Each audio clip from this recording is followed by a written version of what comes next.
Bismillahirrahmanirrahim. Assalamualaikum warahmatullahi ta'ala wabarakatuh. Jumpa lagi sobat muslim dimanapun berada ya. Nahmaduhu wa nasta'inu wa nastaghfiruh wa na'udzubillahi min syururi anfusina min sayyiati a'malina may yahdihillahu fala mudhillalah wa may yudlil fala hadiyalah.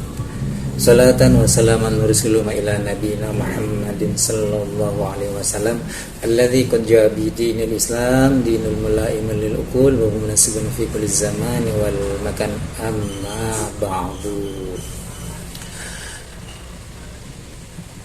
Jumat kemarin ternyata Azzaitun kembali mengupload kegiatan sholat Jumat beserta seluruh rangkaiannya di channel YouTube-nya Azzaitun. Terbukti bahwa apa yang menjadi kekhawatiran kita semua, khususnya saya pribadi, bahwa Azzaitun memang dalam tanda kutip sesat. Kenapa sesat? Mari kita saksikan video dan beberapa pernyataan dari pimpinan Azzaitun itu sendiri.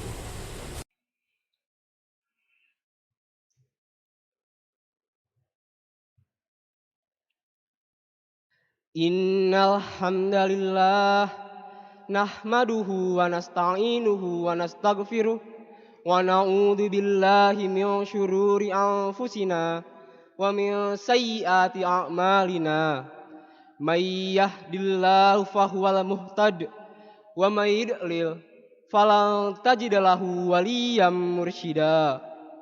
Asyhadu an la ilaha illallah wahdahu la syarikalah wa asyhadu anna Muhammadan abduhu wa rasuluh. Allahumma sholli ala Muhammad wa ala alihi wa ashabihi ajma'in.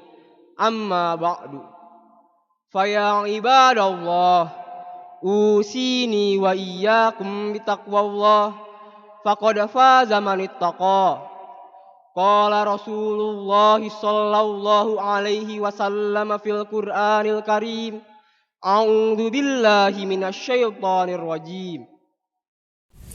Nah, lagi-lagi terulang perkataan khotib yang dibawakan oleh sang khotib ini bernama Fatih Hadayatullah. Sama perkiraan saya ini beliau adalah faslun nihai atau kelas akhir atau senior lah di pondok pesantren itu ya. Biasanya yang dipakai untuk menjadi seorang khotib atau imam itu adalah kelas-kelas akhir dan tingkatan akhir dalam dunia pendidikan di pondok pesantren. Fatih Hadayatullah ini mengatakan kembali sama seperti khotib-khotib terdahulu ya, bahwa qala Rasulullah sallallahu alaihi wasallam fil Qur'anil Karim. Masya Allah. Kemarin saya berharap, besar harapan saya, mungkin kita semua yang sepaham, bahwa ini hanya sebatas kesalahan dalam teks atau copy paste. Tapi ternyata berulang nih pada Jumat yang kemarin baru saja dilaksanakan.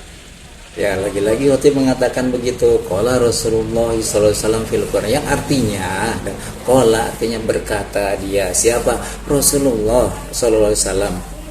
Di mana? Fil Qur'an, di dalam Al-Qur'an. Padahal seharusnya yang dikatakan itu adalah qala Allahu ta'ala fil Qur'anil Karim. Kenapa? Karena Al-Qur'an itu adalah kalamullah, bukan perkataan Rasul ya. Itu Masya Allah, itu kan diulang kembali dan alhamdulillah kemarin ya kita menemukan, ya saya menemukan satu jawaban. Ternyata memang ini merupakan kesengajaan ya. Kesengajaan oleh pihak Azzaitun, entah ingin viral, entah ingin berbeda dengan lebih mengutamakan, dengan menjadikan jargonnya toleransi, moderat, gunakan akal sehat Masya Allah. Ya, mari kita simak lagi khutbah Jumat yang selanjutnya. Apakah diulang kembali dalam yang keduanya?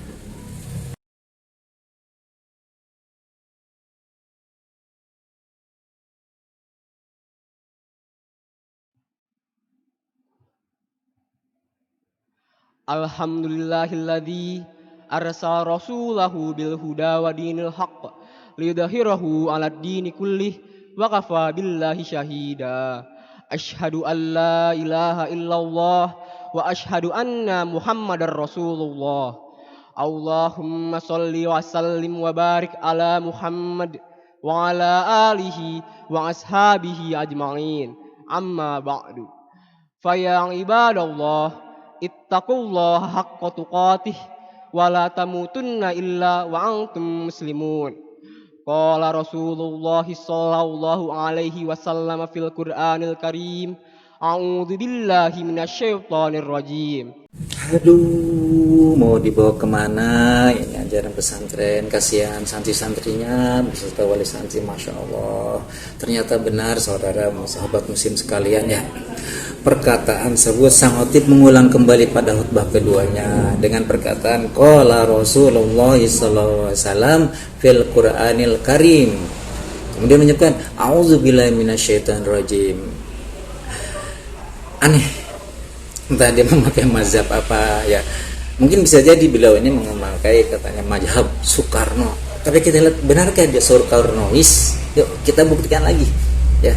Ini ada cuplikan video yang membantah bahwa dia itu sebenarnya bermazhab Soekarno atau bukan. Jadi kan manusia itu dipegang adalah omongannya, dari yang omongan pertama sampai omongan yang kedua, bahkan mungkin seterusnya ya. Bahkan yang lebih dahsyat lagi ada nanti dalam cuplikan video ini, ternyata Syekh Panji ini menafikan, mengingkari adanya hadis.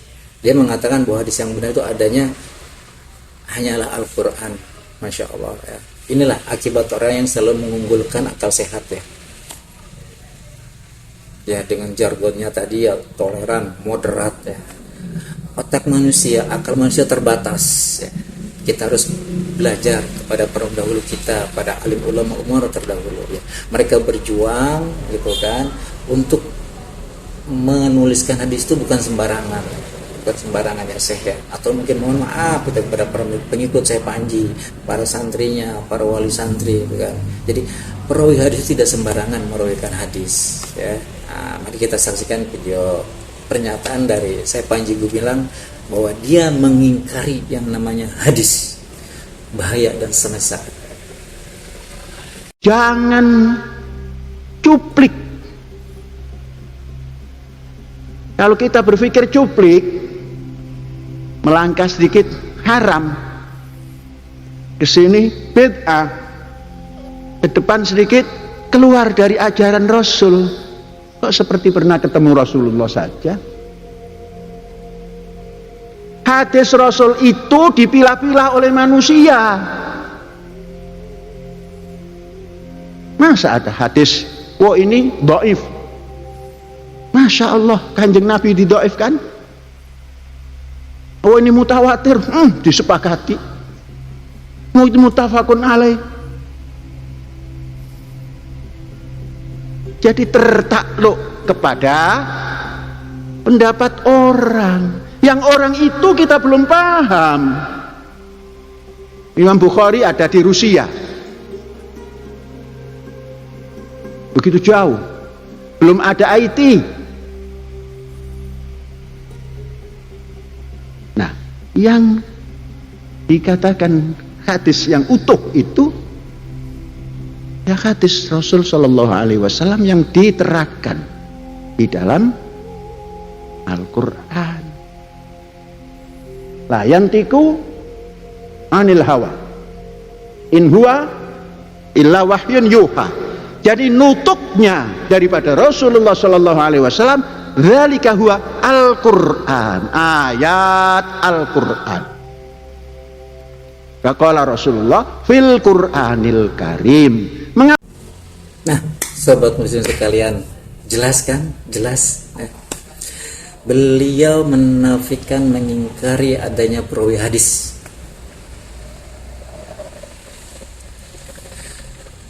Entah, saya nggak mengerti sebagai seorang, mohon maaf gitu kan, sebagai pimpinan pondok pesantren, mudirul ma'had ya, pimpinan tertinggi, dia belajar tidak sih ilmu hadis ya.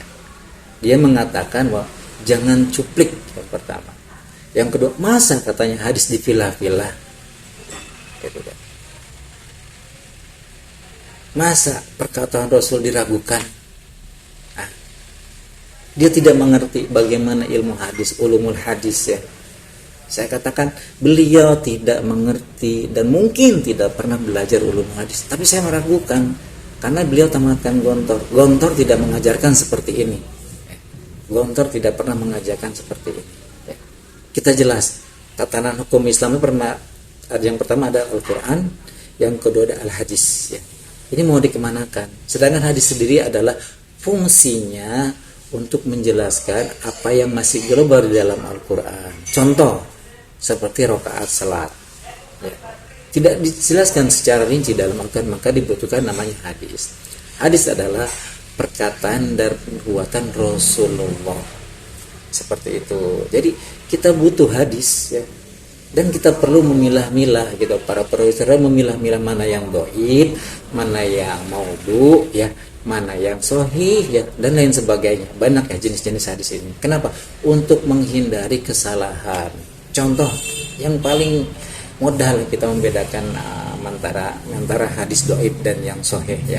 Yang terjadi belum lama ini kita menjalankan ibadah saum Ramadan. Masyhur di kalangan kita bahwa naumus shaim ibadah. Jadi tidurnya orang yang berpuasa adalah ibadah. Naum artinya tidur, shaim artinya orang yang berpuasa, ibadah adalah ibadah. Gitu kan.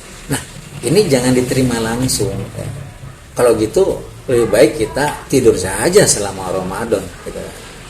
Toh itu juga ibadah, nggak perlu sholat, nggak perlu ngaji, gitu kan. Nah, ini kan tugasnya para perawi hadis terdahulu, memilah mana hadis yang ini kemana arahnya, untuk apa digunakannya, seperti itu. Ya. Itu fungsinya ilmu hadis. Ya. Itu masya Allah, ini masya Allah ya Allah, gitu kan. Kacau ini pesantren ini, kacau. Saya bilang kacau ini. Kalau sudah menafikan hadis dan mengingkari gitu kan para perawi hadis ya. Gitu. Jelas ya, jelas sudah ya.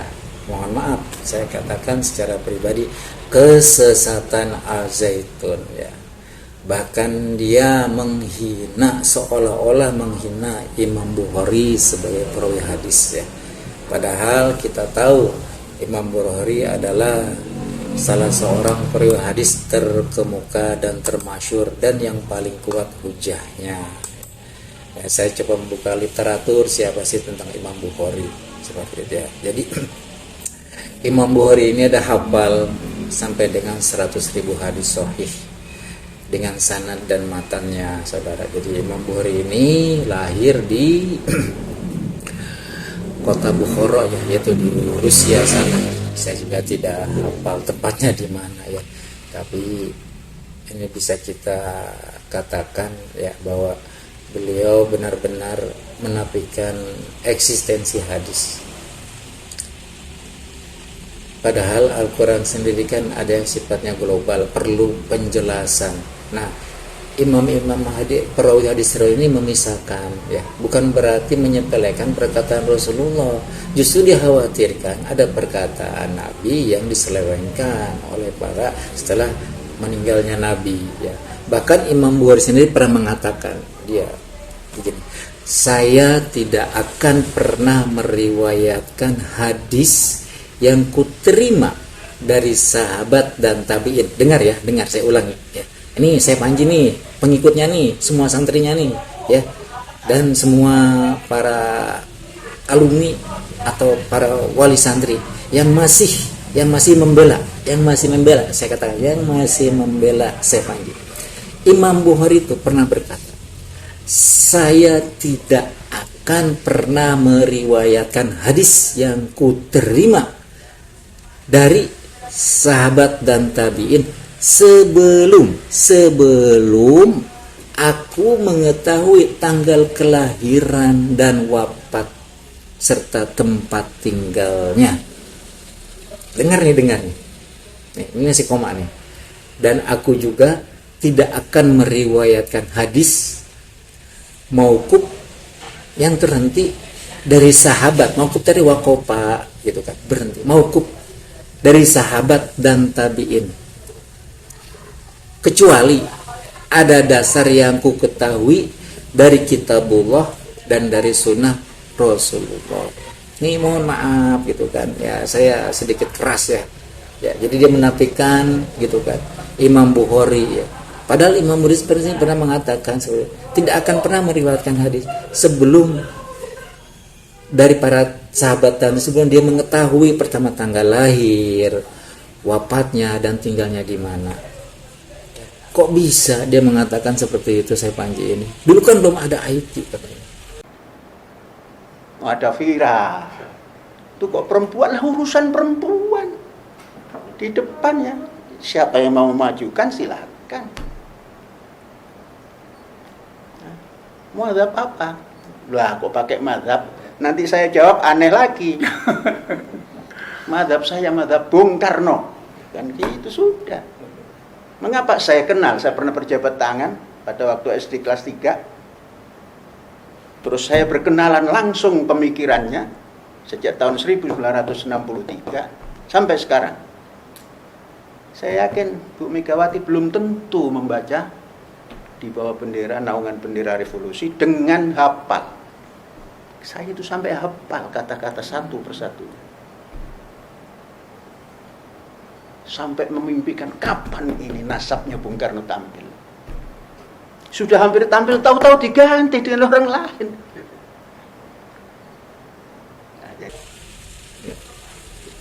Bahkan masyhur ya